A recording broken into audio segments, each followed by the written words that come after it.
This is the Hyundai IONIQ 5. It looks like a concept car announcing the future of mobility. But what's it like for real? Watch this to find out.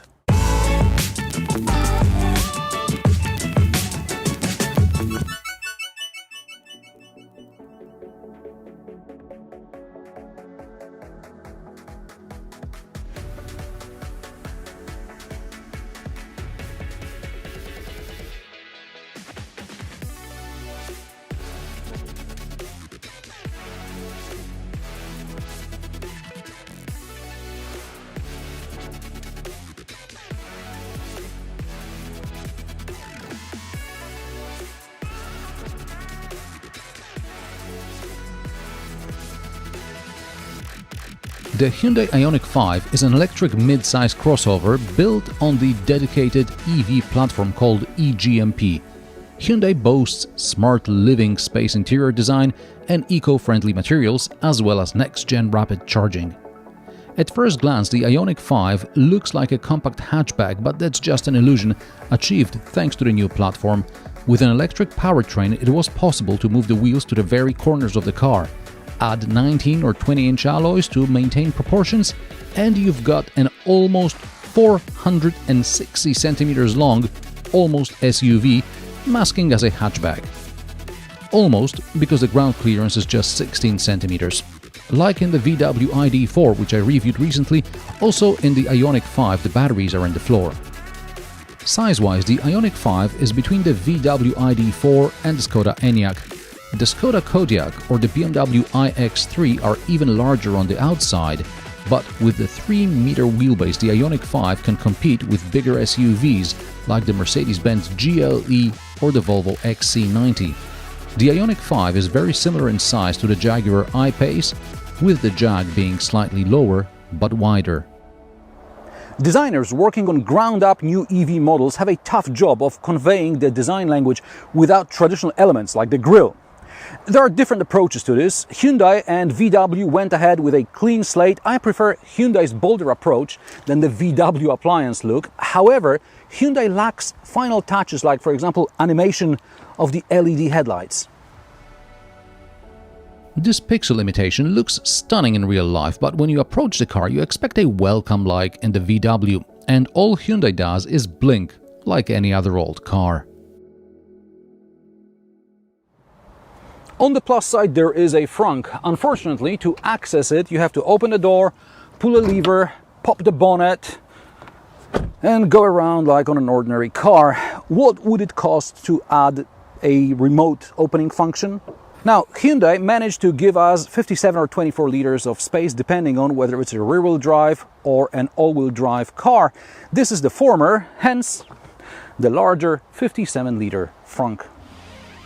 As you can see, it's not necessary to cover everything in plastic, it's enough to install a container and the cables are easily accessible even with the boot fully loaded.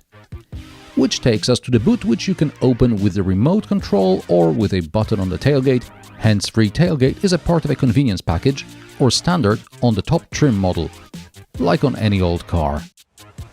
Also, the 360 camera is an option like on any old car. And something I don't understand, the tailgate release button is to the right of the centrally mounted camera. Now, there's this black stripe here in the middle where the camera could be mounted, but Hyundai decided to offset the tailgate opening button, and it's just an annoyance. The boot volume is 527 liters. It may not look like this much, but along with the underfloor storage, it's easily this much. Also, the seats slide to give you even more space. There are no shopping bag hooks or backrest release levers because the seats slide, so it would have to be an electric job, but you get a 12-volt socket. Before I sit in the back, look at how the seats slide. Nothing strange about it because you get sliding seats in smaller cars, but the distance the seats slide suggests you could easily fit a third row back here. Of course, the IONIQ 5 doesn't have the headroom, but I imagine the IONIQ 7 SUV will have sufficient space and the third row seats could easily fit under the boot floor. As far as backseat space is concerned, there is a lot of legroom and headroom. The backrest angle is adjustable There is an armrest with cup holders but no ski hatch. AC vents are on the B pillars, as the center console is not connected to the dashboard and there was no way for the air ducts. Rear passengers get 2 USB-A ports and a large cubby. Under the seat is a 230-volt socket. The seat splits 60/40. In top trim, the back seat is electrically adjusted. Speaking of the 230-volt socket, that's not the only way to power external electric devices with your IONIQ 5. There's an optional Type 2 to 230-volt adapter available, and you can power stuff even when the car is turned off and locked. Of course, you need to activate it in the onboard computer menu, so don't worry, nobody's juicing your EV just because they have an adapter. I was thinking about the use case scenarios for this feature, and I guess you could use it to power your remote cabin, but then you'd have to get back to a relatively rapid charger to return home, and a rapid charger means your cabin is not so remote, so there's probably other sources of energy available. Of course, the IONIQ 5 can also act as energy storage in your smart home, but then you don't need a 230-volt adapter, but a two-way charger. In the front, it's apparent the designers wanted to take advantage of the eGMP platform, but when they did the center console, they just called it quits. It's mounted on the floor and it is not connected to the dashboard. There are 2 cup holders within reach. Underneath them are 2 USB-A ports and an induction charger. However, if you want to use Android Auto, you have to use the 3rd USB-A port, which is under the dashboard. This is also where a black hole is located. Between the seats is a large tray or cubby, and above it is a folding armrest with some more storage. The glove box is a drawer, like in the Renault Espace. Door pockets are large, which I appreciate. So it sounds like there is a lot of space, but is there really? The reach adjustment of the steering column is limited, so the passenger behind me gets more legroom, but if I bend my knee, because I'm using cruise control, my knee is stuck between the gear selector and the AC panel. And I'm just 175 centimeters tall, so hardly a giant. The AC panel is a touch job, unfortunately, so it collects grease. Above it are several physical buttons for the infotainment system, and on top of the dash is the actual infotainment system. Don't be fooled by the cool white graphics. This is largely the same infotainment system you get in other Hyundai models. On the one hand, I'd like to see something new in the new EV. On the other hand, VW gave us something new, and I'd rather they took it back. New is the digital instrument panel designed with EVs in mind. All is good in this department. Let's go. And yes, there is a start button. It's not a Tesla or a VW, which are ready to go as soon as you get in.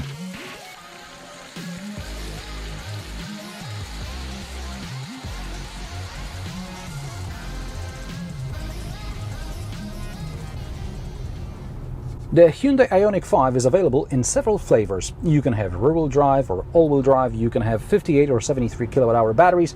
The power is between 170 and 305 horsepower, and the range is between 360 and 481 kilometers. This is the 73 kilowatt-hour, 218 horsepower rear-wheel drive model. Hyundai claims it will do 0 to 100 km per hour in 7.4 seconds, and this is what I got. The range is up to 481 km on 19-inch rims or 451 km on 20s. Claimed energy used in the WLTP combined cycle is just below 17 kWh per 100 km. In the summer, with the AC on below 100 km per hour, this claim is realistic. Hyundai says in the city the IONIQ 5 will do high 600 km, but it would have to use 10-11 kWh per 100 km. Recuperation helps, but I managed to get low 16 kWh, and I don't see getting a much better result than that. Speaking of recuperation, different brands take different approach. For example, BMW, Mini or Nissan go with something they call one-pedal driving, where you mainly operate the accelerator to accelerate or to slow down. Hyundai and Kia offered recuperation adjustable with paddle shifters, or you could go into automatic radar-based recuperation mode, which would slow the car down when there was traffic ahead. This time you can pick your poison. There is radar recuperation, there are paddles, as well as one-pedal driving feature. It's not as aggressive as full braking force, but enough for most situations in city driving. On the motorway, the IONIQ 5 uses about 21 kWh per 100 km. Get off the motorway and you're soon down to a more manageable 17-18 kWh. On the motorway, beside active cruise control and active lane keeping assist, there is also a lane change assist feature. This test car is in German spec, so lane change assist may not be available in some markets. As far as I know, it should not be available in Poland, pending introduction of new legislation. But I won't miss the lane change assist in Hyundai. BMW and Mercedes do it much better. German brands are also better when it comes to active cruise control and active lane keeping assist. Hyundai's systems are too abrupt, and lane keeping assist can still be cheated with a water bottle. I can live with the old infotainment system, but Hyundai could step up its semi-autonomous driving game, especially as the IONIQ 5 is quite average to drive. The steering is slow, so despite a low center of gravity, I often find myself correcting in mid-corner, which causes the car to lean anyway. Also, I'm on a track, and we're going to try a moose maneuver. Okay, an evasive maneuver. I'm going 50 kilometers per hour, so nothing drastic. Here's the moose. Holy... This does not feel very safe. On the plus side, the soundproofing is very good. That's especially important in EVs, which don't have an engine sound to mask the outside noises, so Hyundai is doing a good job here.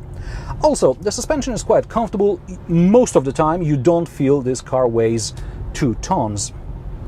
The active cruise control graphics are very simple and pleasing to the eye, and this pebble motif is repeated on the electric seat controls. And the seats do not have memory function.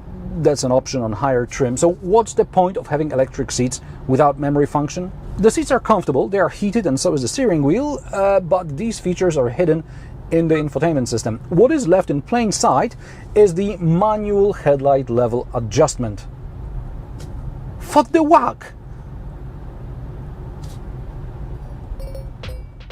Charging 10 to 80% on a 50 kilowatt charger takes about an hour, 6 hours from an 11 kilowatt Type 2 socket.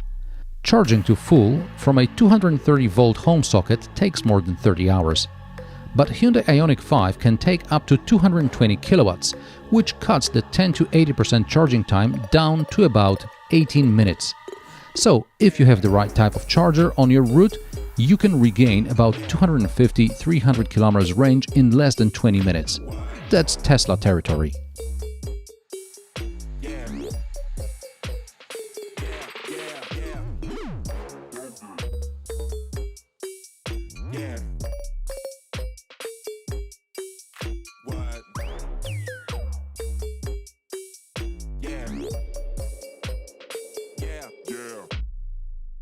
The Hyundai IONIQ 5 prices start at €42,000. This test car is a rear-wheel drive 73 kWh model for about €52,000. That's not taking into account any local EV incentives. The Hyundai IONIQ 5 makes a great first impression. However, the more time I spend with it, the more I feel Hyundai has taken a cutting-edge platform and bolted on some tried and tested, though not necessarily cutting-edge solutions.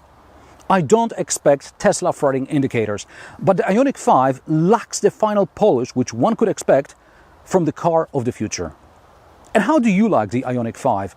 Is the design your cup of tea, or do you prefer something a bit more understated? Are there any EVs on your radar? Let me know in the comment section below. If you like my sarcastic, down-to-earth and possibly mildly amusing car reviews, join me every Friday at 3 p.m. Central European Time. And don't forget to subscribe and like this video, as it helps me with the YouTube algorithm. Thanks for watching, and I will see you in the next one.